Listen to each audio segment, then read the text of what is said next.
আজ নভেম্বরের 8 তারিখ শনিবার।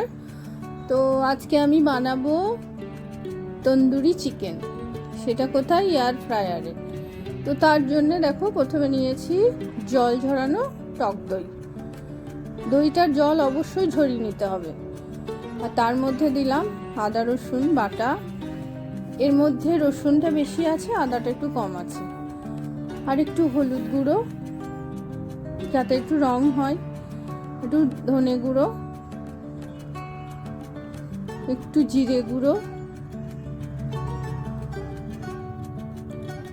এটা কাশ্মীরি লঙ্কার গুঁড়ো, আর এটা ঝাল লঙ্কার গুঁড়ো।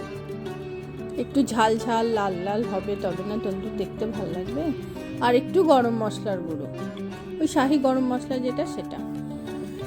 আর যেটা না দিলেই একদম তন্দুর হয় না, সেটা হচ্ছে কাসুরি মেথি, আর তার সঙ্গে সর্ষের তেল বেশ খানিকটা। এবার এটা ভালো করে মেখে নিলাম, ভালো করে মানে মিশিয়ে নিতে হবে।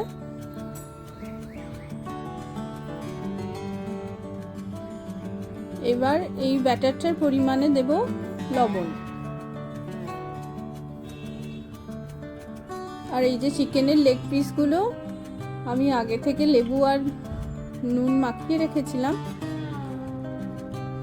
আর এই লেগ পিসগুলো দেখো কেমন কেটে নিয়েছি। এই যে মধ্যে মধ্যে একটু করে চিড়ে দিয়েছি, কারণ মশলা লবণ সমস্তটা ভালোভাবে ঢুকবে।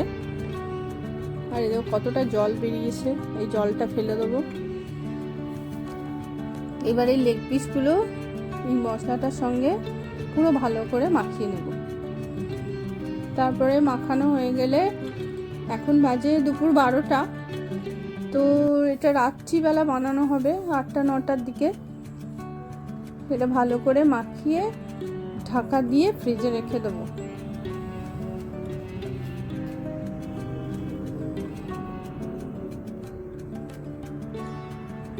এয়ার ফ্রায়ারটা অন করে নিয়েছি। এবার চিকেনগুলো এর মধ্যে দিয়ে দেব।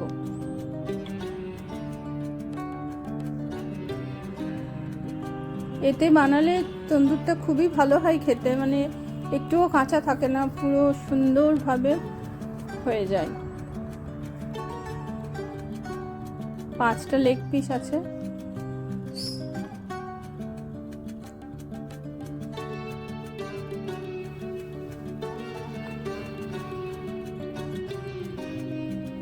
সবগুলো একদম ঠিকঠাক সাজানো হয়ে গেছে। এবার এই উপরে যে মশলাটা ছিল সেটা দিয়ে দিচ্ছি।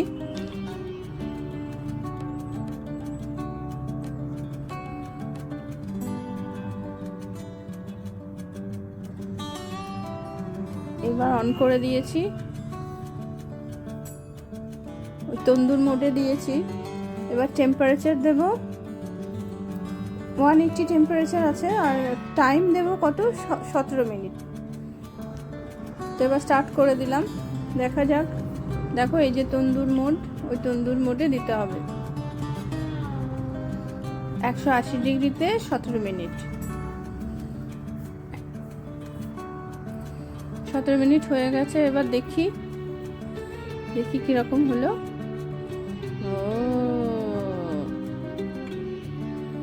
হয়েছে, কিন্তু আরো হবে, যেহেতু মশলাটা অনেকটা দেওয়া আছে তো উপরে।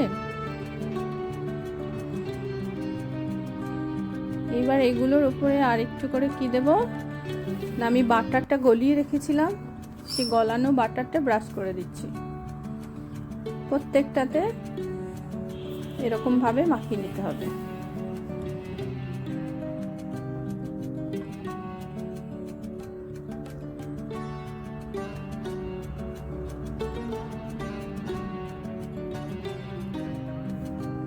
এবার সবগুলো উল্টে দিলাম। এবার আবার দিয়ে দেব ওই 9 মিনিটের মতো।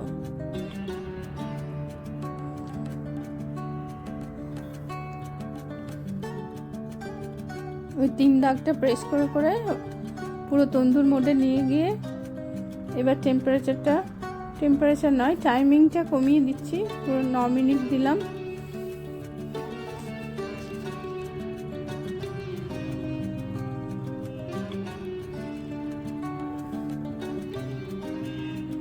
এরপরে দেখা যাক কি হলো।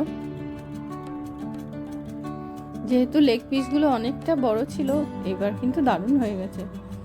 আহা হা হা, দেখো মাংসগুলো পুরো সাইড দিয়ে ছেড়ে ছেড়ে গেছে।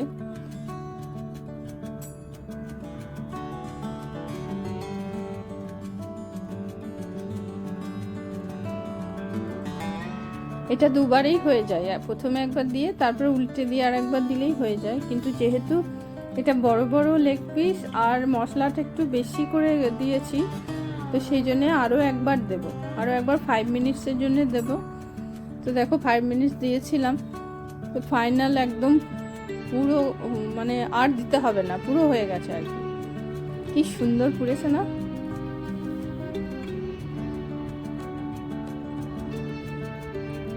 আর এটা খেতে এত নরম হয়, দারুণ লাগে খেতে, আমাদের সবাই খুব পছন্দ করে। তো আমি তন্দুর বাড়িতেই এখন বানাই। তো এইভাবে তোমরা একবার চেষ্টা করে দেখো যদি কারো এয়ার ফ্রায়ার থাকে। আজ তাহলে আসি, টাটা।